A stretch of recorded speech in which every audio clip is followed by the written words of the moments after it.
Hi and welcome to Time with Natalie. Thank you for joining me. Today's show is all about the media. How influential would you say the media is, and do you think it portrays a positive or negative message?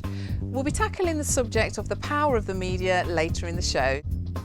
What would you do if you were given a 10% chance of surviving cancer, and not only that, once you'd survived, you decided to embark on raising money for a cancer charity by cycling 3,500 miles from Los Angeles to Miami, and then you were involved in a horrific accident which nearly cost you your life? Take a look at how James Golding overcame all the odds. James, welcome to the show. How you doing? I'm fine, thank you. More importantly, how are you? Can you take us back to when you were first diagnosed with cancer? Yeah, November 2008.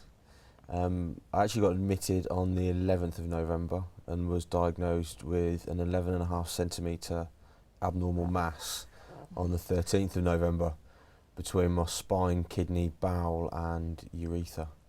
Oh, wow, goodness. So it was quite an interesting time. And you were only 28 years 28 old, is at that the time. right? Yep. So 28. how did that feel, to be a young, healthy, fit man, to be told that you had this cancer that was possibly, you know? Initially, I mean, they initially thought it was possibly testicular cancer. And then when I found out that it wasn't, I think I was happier that it wasn't and that I could deal with just having cancer. It didn't really strike me as being a problem. It was kind of one of those things that you've got to deal with, and I just remember actually saying to them, do what you've got to do, because there's nothing that you can do about it. There's no point getting angry, there's no point trying to get too upset about it. You've just got to try and crack on, really. And you've decided to fundraise by cycling. Yep. Why cycling? It's just it's fantastic. It's amazing. You can cover a lot of ground in a day. You can see so much. You can stop when you want to stop. And bikes really they're a fantastic form of transport, really. People accept you differently when you're on a push bike to if you're driving or travelling in different ways. Sure. So I've always liked bikes as well. And like I say, I can't run, I can't walk long distances, but I can sit on a bike for 120 miles a day, day after day, and it falls into place. Everything's real. And tell us a little bit about the challenge that you undertook with your friend Sean to cycle from Los Angeles to Miami. That's a huge distance. Yeah, it was. It wasn't originally intended to be quite as big, but it slowly developed into more and more, and ended up being about 3,500 miles. We left LA, Santa Monica Pier, on the 19th of June, with the idea of getting into Miami on the 23rd of July, which would have been a year to the day all clear. Unfortunately, it didn't quite go according to plan, and we got hit by a truck just outside New Orleans. Unbelievably. And Sean was very badly injured, wasn't he? Sean was, yeah. Had to have quite major surgery, is that right? He did. And with regards to the media, because we're talking about the media today, now they have really picked up on your story, haven't they? Because you've been in newspapers, magazines, TV, internet, everywhere. How has that helped you, in a sense, with creating the awareness for Macmillan and the charities that it's helped a great deal. It's helped a lot with, as you say, we've been in national press, we've been in local press, it's been in national magazines, it's on various websites. It's quite nice searching on Google and seeing how far you come up, and it's slowly working its way up, which is quite nice. And it's given a good foundation for where I want to go from here. And I don't think that we would have been able to achieve the money that we have or the networking that we have.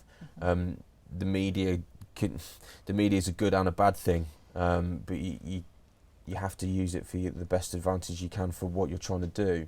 But you also have to be aware that it could turn around and bite you at some point. And as long as we're all aware of what it's doing, then I don't see there being a problem with it, really. Sure. And with the social media side of it, with the Facebooks and the Twitters, you've gathered quite a bit of following from that, haven't you? So all across the world, because I know I've seen on your Facebook site people from America and people that were maybe around at the time of the accident and things, how you've kept in contact and how they've helped you. Indeed. I mean, you can actually, with the page, we can actually look at the stats of where everybody's from. And we've got people from all over the world: South Africa, Australia, America. I think there's one person in China at the moment, but from all over, and that's from using Facebook. That's not from the local media.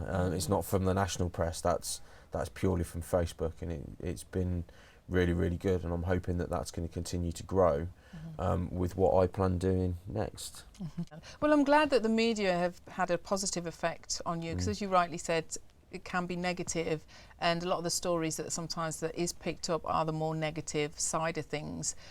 So I'm glad that you've used it to your advantage and they've picked up on your story, because, you know, as we were saying, it's a story that is worth hearing about and reading about, and it touches a lot of people's hearts as well, because I know when I found out about it, it was unbelievable, you know, especially, as I say, a man of so young, and because when you think of cancer and things, you sometimes tend to think of it's more an older person's kind of disease. So when it hits somebody that's so young and healthy, you kind of have to step back a bit and look at life and think, well, it can hit anybody really. So it can hit anybody, but it's as awful as it may sound, I think really it's done me a favour in a sense. Because you begin to realise the things that really are important. You know, we all like things, as I now call them, which are, you know, the nice tellies, the nice things around the house, the nice car, and but they're not necessarily important. As long as I can ride my bike every day and make a difference to other people's lives, that's now what I want to carry on doing. And if I can continue to get the support that it appears that I'm going to have, then I can carry on doing that, and that's the aim really. So. Well, I'm a great believer in that everything happens for a reason, and I believe that you know, everybody has a plan and a purpose in life, don't they? And sometimes when we got knocked off track, it's for a higher purpose that we don't always realise. So wonderful, you know, it's great to have you on the show, and thank you so much for joining us. No, and it's great to see you so fit and well, and you know, keep doing what you're doing. Fabulous. Well, thank you so much for being on the show, James. Thank you.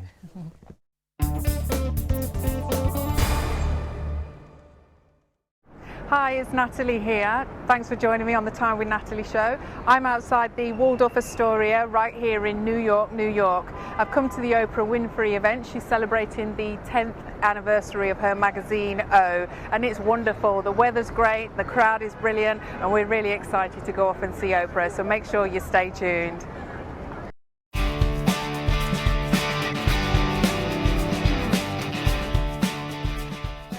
Where the life workshops start. We've got Susie Orman, we've got Dr. Roz, we've got Nate Burkus, and I'm really excited. There's about 6,000 women here, so I'm really, really excited to see what's going to happen. So why don't we go inside and see what Oprah's got to say to get it all started.